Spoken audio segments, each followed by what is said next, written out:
Before the 1820s, vast portions of the United States west of the Mississippi River remained uncharted, sparsely inhabited, and unknown. For our young nation to develop, great expanses had to be covered, and a trail system would evolve for travelers. Emigrants and merchants set out by trail on an arduous journey lasting months. Their journey would face enormous hardship, but more often than not, the result was great reward.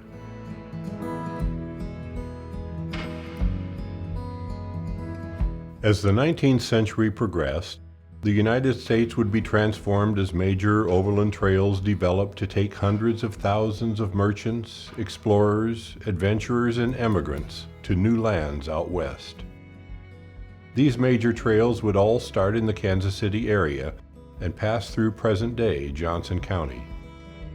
In 1821, at the very time of Mexico's independence from Spain, William Becknell, along with 5 companions, went southwest from Franklin, Missouri, to Santa Fe, located in Old Mexico, or the present-day state of New Mexico.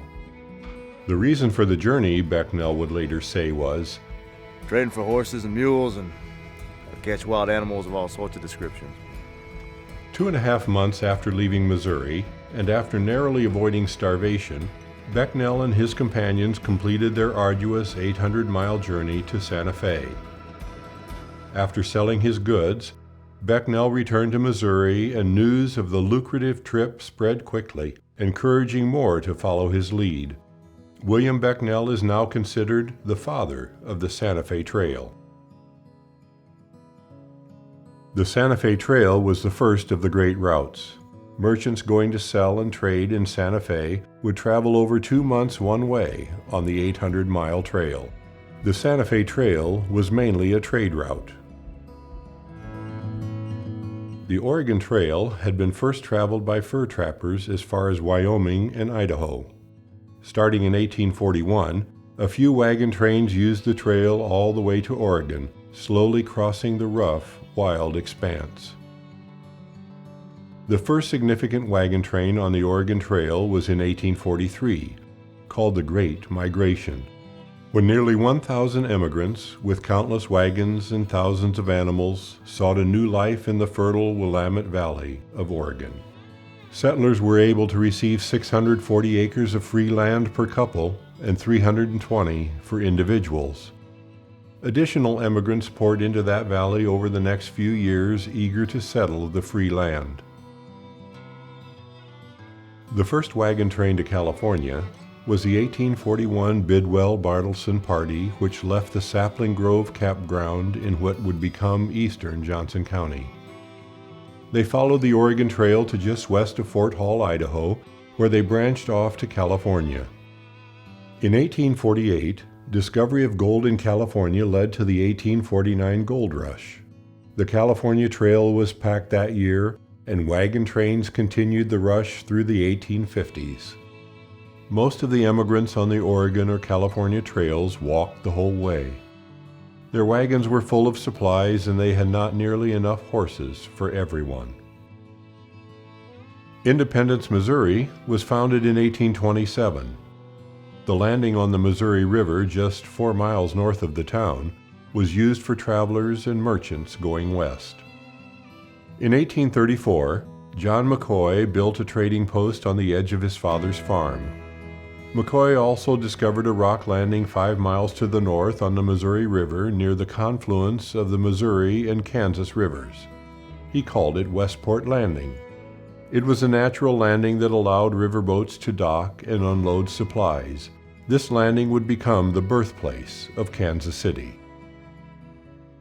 Traders and freighters departing on the Santa Fe Trail used both the towns of Independence and Westport for purchasing supplies, wagons, oxen, mules, and horses. By the early 1850s, all Oregon and California Trail emigrants were embarking from farther north on the Missouri River, with the Santa Fe Trail in this region remaining active until the 1860s, mostly on the Westport route. Inns and lodging houses sprang up along the trails. One of these was owned and operated by Olathe farmers James and Lucinda Mahaffey. By 1865, they had built a large stone home and prepared up to 100 meals a day for travelers, mostly on stagecoaches by that time. The glory days of the trails were soon consumed in a puff of smoke. By the mid-1860s, railroads were already being constructed west from Kansas City and would soon cross the nation. Exhausting journeys that took months by trail could now be completed in mere days, seated in the comfort of a rail car pulled by a steam locomotive. Today, across Johnson and Jackson County, signs, markers, and wayside exhibits remind and educate visitors about the significance of these national historic trails. Numerous historic sites are featured along these routes. In Olathe, sites include Lone Elm Park and the Mahaffey House.